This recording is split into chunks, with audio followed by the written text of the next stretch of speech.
Hello everybody, my name is Girlang. Today I would like to represent our team, which consists of me and Professor Amir Hadi Suganda. Our research focuses on housing and health promotion strategies in Colonial Indonesia. Our case study is the natives of Semarang municipality. First, let us start by having a glimpse of the socio-ecological background of life in colonial Semarang. Between 1900 to 1925, the municipality of Semarang was experiencing a population boom. The population increased by 100%, mainly from the native population. There are two driving forces behind the urbanization trend. First, the push forces or the motivator. Poverty in rural areas was apparent at the time. There was overcrowding in Javanese rural areas. Those who failed to secure land have to work for low-paying jobs, which barely cover the living costs. Furthermore, the ethical policy that was implemented in 1902 promoted Western education. It allowed them to apply for positions at colonial government offices in the city. Second, the pull forces or the attractor of the urban area. The centralization that followed in 1905 had boosted the local economy to grow. Plantation business was growing and the number of exports was increasing. The port was getting busy. The busy port created demands for unskilled workers or coolies to come and work in the city. However, the urbanization led to housing issues. Native population couldn't afford adequate housing in the city, so they chose to settle in Kampong, a form of native settlement that brought along rural housing typologies. Unfortunately, it lacked necessary infrastructures such as drainage, asphalt roads, and waste treatments, as they were self-maintained and regulated by the communities without supervision of the municipality. Roads were muddy, the smell was unpleasant, and buildings deteriorated quickly due to low-quality building materials and construction. Deaths from contagious diseases were prevalent. Records show a high number of mortality rates from cholera, malaria, dysentery, and typhus. Furthermore, buildings were prone to fire accidents as they were constructed using materials that caught fire easily, such as bamboo and thatch roof. Some kampongs were located inside the enclaves of elite European housings. It was kept inside the enclaves to hide the realities from the public that could put the colonial government into embarrassment. So both contrast situations actually existed within close proximity. Neat and clean European housings were next to dirty and unhygienic kampongs. Kampongs that were located outside the municipality boundaries would also face the same realities to be enclaved by elite housings, as municipality boundaries were expanded and future development was expected to start soon. To help illustrate the situation, I will present these two images. The left image shows the kampong houses constructed with poor quality building materials that could easily catch fire. Notice that there was no drainage and the roads were covered in plain soil. Imagine how the situation would have become when heavy rain falls. In contrast, European housings enjoyed various amenities. The roads were covered in asphalt, the wide drainage prevented flooding during heavy rain seasons, buildings were constructed in high-quality building materials with spacious gardens surrounding the house. This situation finally caught the attention of the colonial government after a series of advocacy from experts and scholars. The municipality of Semarang, as early as 1916, promoted a program called Kampong Verbetering, or Kampong Improvement. The goal of this program is to improve the infrastructures on existing kampong.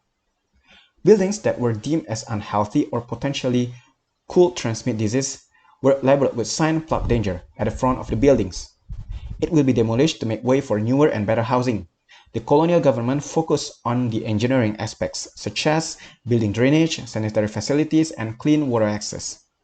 The development also introduced European building materials and construction to the native population. This program also imposed building lines regulation to fix the irregular settlement pattern and produce a neat layout inside the kampong. In short, the health promotive intervention focused on introducing European standards to stop contagion of disease while improving the aesthetic appearance of the city. However, Kampong Verbetering received criticism from Dutch intellectuals in the colonies. Carsten, for instance, pointed out how the colonial government ignored local customs, which made the developed environment less desirable for the natives. It left out societal facets of environmental enhancement. Monetary burden that was imposed on the natives also worsened the situation, as rental fees were increased for the renter of the development as the taxes were levied on the building owners. Building owners were also expected to improve the houses on their own. using their own fees. These issues were discussed extensively in the Public Housing Congress that was held in Semarang in 1922, as the new initiative to promote public housing started to take place.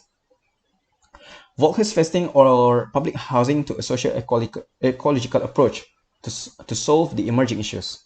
Thomas Custon highlighted that future planning should observe the dynamic interaction between multiple layers of social background. Planning should move from racial segregation to socio-economic segregation to sustainably promote the desired urban environment.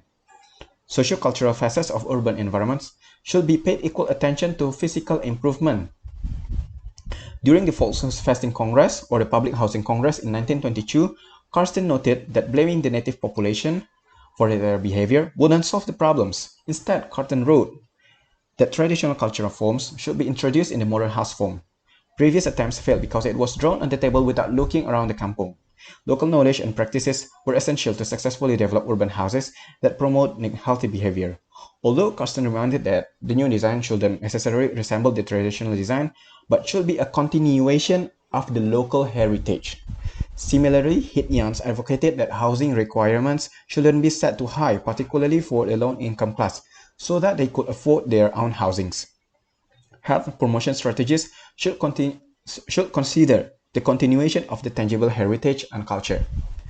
The socio-ecological approach that was proposed in the colonial era also advocated passive intervention that required less active behavioral intervention from the occupants. Thus, housing should be designed for easy maintenance. While cheaper construction will offer a low construction cost, it could be difficult to be maintained by the occupants if it corded easily, which hindered the goal of health promotive design. Behavioral change should expect longer time to fruition, as the government was required to actively promote desired behavior through active intervention. It includes regularly maintain the cleanliness of the housing environment to create a model to promote healthy behavior by showing how healthy behavior could lead to a desirable environment. Multidisciplinary approach was expected by calling building and health experts from various disciplines to solve the problem together. Public attitudes toward the integrative socio-ecological approach did result in more positive reaction from the local population. While public housing in other municipalities failed, Semarang successfully proved that native population didn't reject modern notions at all. They embraced it as long as the cultural heritage was respected to avoid the native populations feeling alienated from their environment. For instance, the floor plans were simplified by omitting corridors, as Carsten noted that native population preferred simple division of rooms.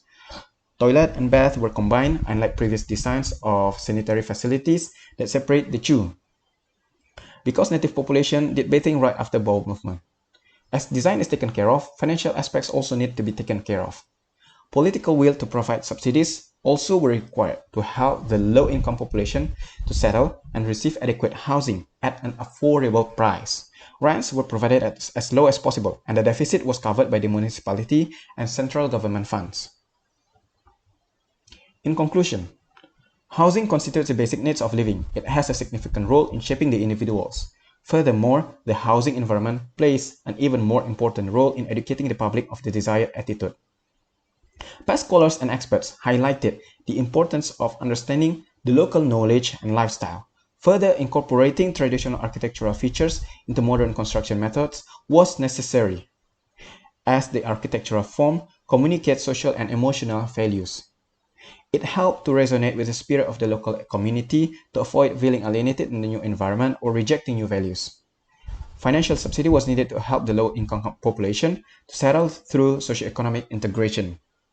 From this descriptive study, it is clear that any development in urban kampung should be environmentally sustainable, economically profitable, and socially acceptable.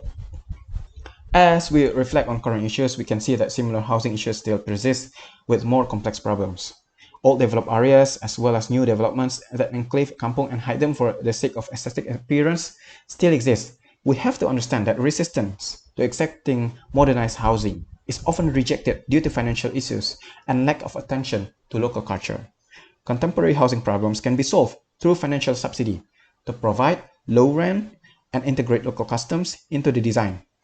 Cost reduction can be achieved by incorporating vernacular construction into modern construction. This strategy also allows building to resonate with the community. Passive strategies can be implemented by using building materials with higher costs but offer durability that can reduce maintenance costs.